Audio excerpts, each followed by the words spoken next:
Big boss Malayalam season 7 ഒരു promo വന്നിട്ടുണ്ട്. കലാശക്കൊട്ടിന് തൊട്ടു മുമ്പുള്ള രൂക്ഷമായ ആക്രമണം. അതെ, അനുമോൾ പൊട്ടിക്കരയുന്നു, ഞാൻ അങ്ങനെ ചെയ്തിട്ടില്ല. ആര്യൻ പറയുന്നു കള്ളമാണോ സത്യമാണോ എന്നറിയില്ല, പക്ഷേ ആദില അങ്ങനെ ഒരു ബോംബ് പൊട്ടിച്ചിട്ട് പോയി. വീണ്ടും അനുമോൾ പൊട്ടിക്കരഞ്ഞുകൊണ്ട് പറയുകയാണ് അവൾ അനുഭവിക്കും.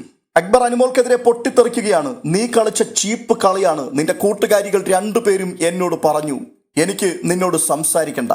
എന്നിട്ട് വീണ്ടും പറയുന്നു ഇവൾ കരുക്കൾ നീക്കിയിട്ടാണ് അവർ രണ്ടുപേരും എൻ്റെ അടുത്ത് സംസാരിക്കാൻ വരാത്തത്. ആദിലയും നൂറയും ജെനുവിനായിട്ടാണ് കളിച്ചിട്ടുള്ളത്, ജെനുവിനായിട്ട് തന്നെ മുൻപോട്ട് പോകും. ഇമാതിരി ഡേർട്ടി ഗെയിം, കുടുംബം തകർക്കുന്ന ഡേർട്ടി ഗെയിം പുറത്ത് PR കൊടുത്ത് കളിപ്പിക്കുകയാണ്. അതെ, ഇന്ന് വീണ്ടും ബിഗ് ബോസ് വീട് കലാപ കലുഷിതമായി മാറുകയാണ്. കരയാതെ മാക്സിമം പിടിച്ചു നിൽക്കും എന്ന് വിളിച്ചു പറഞ്ഞ അനുമോൾ ഇവിടെ വീണ്ടും പൊട്ടിത്തകരുന്നു, കരയുന്നു, നിലവിളിക്കുന്നു. ഞാൻ അങ്ങനെ ചെയ്തിട്ടില്ല, അവൾ അനുഭവിക്കും എന്ന് വല്ലാതെ പാനിക്കായി വിളിച്ചു പറയുന്നു. എന്തൊക്കെയാണ് ഇവിടെ സംഭവിക്കുന്നത്? ആദില പോകുന്നതിന് തൊട്ടു മുൻപ് ഒരു ബോംബ് പൊട്ടിച്ചിട്ടാണ് പോയത്. കള്ളമാണോ സത്യമാണോ എന്നറിയില്ല എന്ന് ആര്യൻ പറയുന്നുണ്ട്. എന്നാൽ ആര്യൻ അറിയാത്തത് പ്രേക്ഷകർക്ക് അറിയാവുന്നത് ഞാനിപ്പോൾ വിളിച്ചു പറയാം. ലക്ഷ്യത്തിലെത്തുവാൻ ഞാൻ ഏതു മാർഗവും സ്വീകരിക്കും എന്ന് അനുമോളോട് പലപ്പോഴും പറഞ്ഞിട്ടുള്ള ആദില അവസാന നിമിഷത്തെ ആയുധമാണ് ഇപ്പോൾ പുറത്തെടുത്തത്. അതാണ് ഉഗ്രശേഷിയുള്ള ബോംബ്. സംഭവം അറിഞ്ഞിട്ടില്ലാത്ത ആൾക്കാർക്ക് വേണ്ടി അതിന്റെ ജസ്റ്റ് ഒരു സൂചന ഞാൻ തരാം. ചില നാളുകൾക്ക് മുമ്പ് ആദില പുറത്തേക്ക് പോകും എന്നൊരു സൂചന അനുമോൾക്ക് കിട്ടിയത്രേ.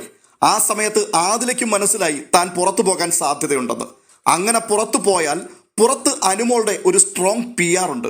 ആ PRന്റെ നമ്പർ ഇതാണ് എന്ന് പറഞ്ഞ് ലിപ്സ്റ്റിക് കൊണ്ട് താൻ ടിഷ്യൂ പേപ്പറിൽ അയാളുടെ നമ്പർ എഴുതി കയ്യിൽ കൊടുത്തു.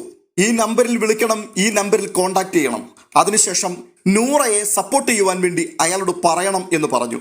മാത്രവുമല്ല അക്ബറെ സൈബർ ബുള്ളിയിങ് നടത്തുവാൻ വേണ്ടി അയാളെ പ്രത്യേകം പറഞ്ഞ് ഏൽപ്പിക്കണം എന്നും പറഞ്ഞു. ഇതാണ് ഇപ്പോൾ ആദില ഒരു ബോംബായി പൊട്ടിച്ചിട്ട് പുറത്തു പോയിരിക്കുന്നത്. അനുമോൾ പറയുന്നു ഞാൻ അങ്ങനെ പറഞ്ഞിട്ടില്ല, അവൾ അനുഭവിക്കും. ഈ വിഷയം കഴിഞ്ഞ ദിവസം തന്നെ അവിടെ ചർച്ചയാക്കപ്പെട്ട വിഷയമാണ്. ആ സമയത്ത് അനുമോൾ ഈ കാര്യത്തെക്കുറിച്ച് ആദിലയുമായി സംസാരിക്കുന്നുണ്ട്. ആദിലയോട് താൻ ചോദിക്കുന്നുണ്ട് ഞാൻ എഴുതി തന്ന ആ പേപ്പർ എവിടെ, ആ നമ്പർ ഏതാണ്? അപ്പോൾ ആദിലയുടെ മറുപടി ഞാനത് അന്ന് തന്നെ എടുത്തു വേസ്റ്റ് ബിന്നിലേക്ക് എറിഞ്ഞുവെന്ന്.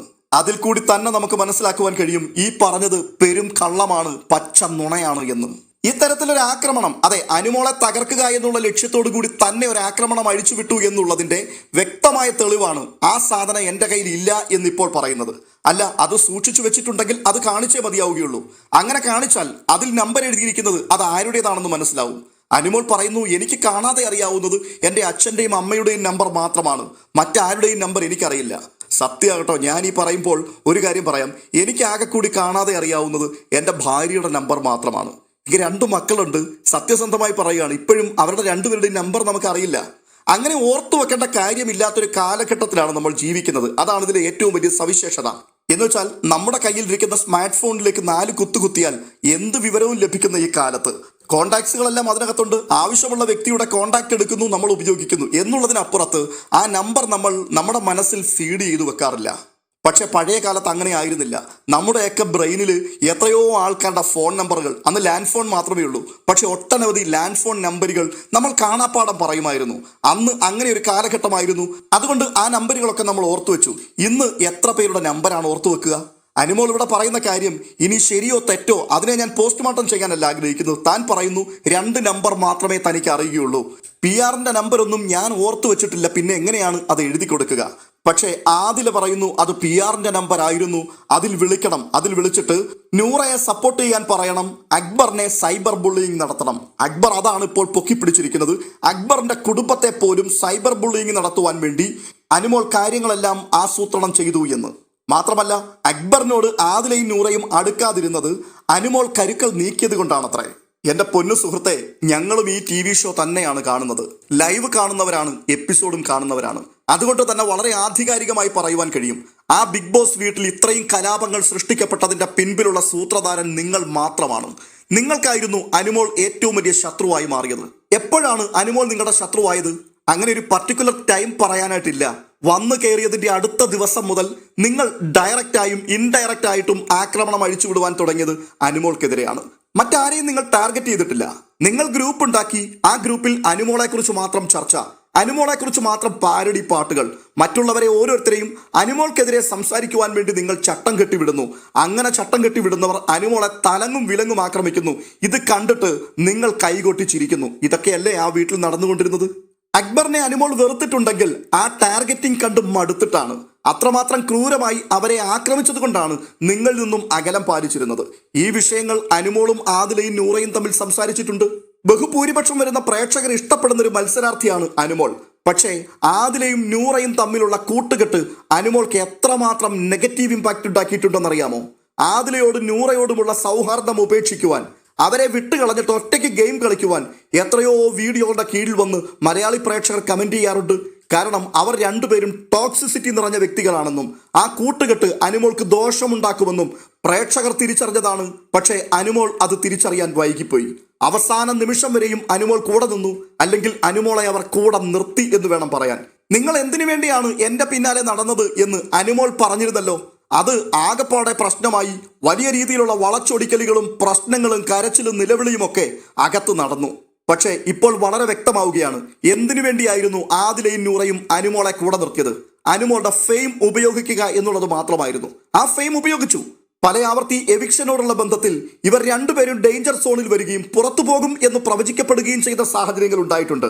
ആ സമയത്ത് ഇവരെ രണ്ടുപേരെയും വോട്ട് ചെയ്ത് അവിടെ നിലനിർത്തുവാൻ പരിശ്രമിച്ചത് അനുമോളുടെ ഫാൻ ബേസ് ആയിരുന്നു. എനിക്ക് വളരെ വ്യക്തമായിട്ട് അറിയാം. അനുമോൾക്ക് വേണ്ടി ക്രിയേറ്റ് ചെയ്തിരിക്കുന്ന പല ഗ്രൂപ്പുകൾക്കകത്തും ആദിലയ്ക്ക് വോട്ട് ചെയ്യണം, നൂറയ്ക്ക് വോട്ട് ചെയ്യണം എന്ന് പറഞ്ഞുകൊണ്ട് പലരും വോയിസ് ക്ലിപ്പുകൾ അയക്കുന്നത്. അപ്പോൾ അനുമോളുടെ ഫെയിം അത് ഉപയോഗിക്കുക എന്നുള്ള തന്ത്രം തുടക്കത്തിൽ തന്നെ അവർ ഉപയോഗിച്ചു. ആ തന്ത്രത്തിൽ അവർ വിജയിച്ചു. അവസാന നിമിഷം വരെയോളം അവരെത്തുകയും ചെയ്തു. അവസാനം വന്നപ്പോൾ ആരെയാണോ അവർ ഉപയോഗിച്ചത് ആ വ്യക്തിയെ തന്നെ കുത്തുക എന്നുള്ള തീരുമാനമെടുത്തു. കാരണം ആ വ്യക്തി പുറത്തു പോയെങ്കിൽ മാത്രമേ ഇനി മുൻപോട്ട് അവർക്ക് നീങ്ങാൻ കഴിയൂ എന്നവർക്ക് വ്യക്തമായി. അതുകൊണ്ടാണ് അനുമോളെ വെട്ടുക, നൂറയെ കൊണ്ട് കപ്പടിപ്പിക്കുക എന്ന ആ ഒരു ചിന്തയിലേക്ക് എത്തിയത്. പക്ഷേ സംഗതി പാളി എന്ന് മനസ്സിലായത് ഒടുവിൽ പുറത്തു നിന്നും ഒരു കൂട്ടം ആൾക്കാർ അകത്ത് കയറിയപ്പോഴാണ്. അവർ പറഞ്ഞു അനുമോൾ കപ്പെടുക്കും, നൂറ കപ്പെടുക്കില്ല എന്ന്. നൂറ കപ്പടിക്കില്ല എന്ന് ഉറപ്പിക്കപ്പെട്ടതോടുകൂടി ആദിലയുടെ മറ്റൊരു മുഖഭാവം അവിടെ വെളിപ്പെട്ടു വന്നു. ഇതുവരെ നമ്മൾ കണ്ടിട്ടില്ലാത്ത ഒരു ആദിലയാണ് ഇന്നലെയും മെനഞ്ഞാന്നുമൊക്കെയായിട്ട് ബിഗ് ബോസ് വീട്ടിൽ നമ്മൾ കണ്ടത്.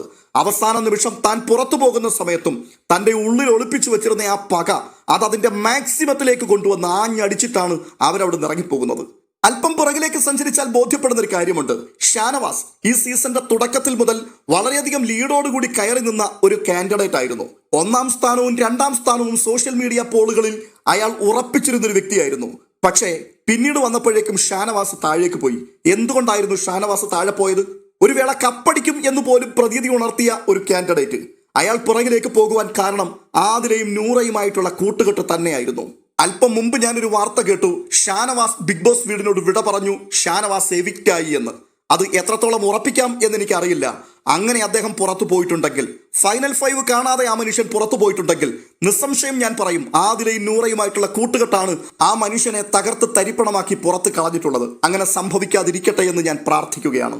അക്ബർ പറയുന്നു, ഞാൻ ജെന്യുവിനായിട്ട് ഗെയിം കളിക്കും. ജെന്യുവിനായിട്ട് എപ്പോഴാണോ താൻ ഗെയിം കളിച്ചിട്ടുള്ളത്?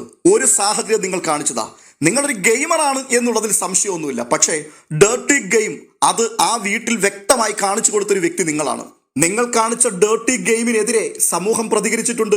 പിന്നെ ബിഗ് ബോസിലേക്ക് പോകുന്ന മത്സരാർത്ഥികൾക്ക് സൈബർ ബുള്ളിങ് നേരിടുക, അവരുടെ കുടുംബക്കാരെ കുറിച്ച് മോശമായിട്ട് ആൾക്കാർ സംസാരിക്കുക, ഇതൊന്നും ആദ്യമായിട്ട് നടക്കുന്ന കാര്യമല്ല. സോഷ്യൽ മീഡിയയിൽ സൈബർ ബുള്ളിങ് എന്ന് പറയുന്നത് ഇപ്പോൾ വലിയ പുത്തരിയല്ലാതെയായി മാറിയിട്ടുണ്ട്. കാരണം ഇതൊക്കെ സോഷ്യൽ മീഡിയ വഴി പുറത്തു വരുമ്പോൾ ആൾക്കാർ കമന്റ് ബോക്സിൽ അവരുടേതായിട്ടുള്ള വികാരങ്ങൾ പ്രതിഫലിപ്പിക്കും. അത് ആർക്കാണ് ലഭിക്കാത്തത്? ഈ സീസണിൽ ഏറ്റവും അധികം സൈബർ അറ്റാക്ക് നേരിട്ടിട്ടുള്ളത് അനുമോൾ എന്ന മത്സരാർത്ഥിയാണ്. അനുമോളുടെ അപ്പനെയും അമ്മയെയും സഹോദരിയും ഒക്കെ ഏതെല്ലാം തരത്തിലുള്ള മോശം വാക്കുകൾ പറഞ്ഞുകൊണ്ടാണ് സോഷ്യൽ മീഡിയ സംബോധന ചെയ്തുകൊണ്ടിരിക്കുന്നത്. പക്ഷെ അവരാരും ഇതുവരെയും അതിനെതിരെ പ്രതികരിക്കാൻ രംഗത്ത് വന്നിട്ടില്ലല്ലോ. അക്ബർ ഖൂനെ ന്യായീകരിക്കുവാനും അനുമോൾക്കെതിരെ ആക്രമണം അഴിച്ചുവിടുവാനും മിക്കപ്പോഴും അക്ബറിന്റെ വൈഫ് വരാറുണ്ട്. എന്നാൽ നിങ്ങൾ ഫേസ്ബുക്ക് തുറന്നു നോക്കൂ, ഇൻസ്റ്റഗ്രാം തുറന്നു നോക്കൂ, സോഷ്യൽ മീഡിയ പ്ലാറ്റ്ഫോമുകൾ ഓരോന്നും എടുത്തു നോക്കൂ.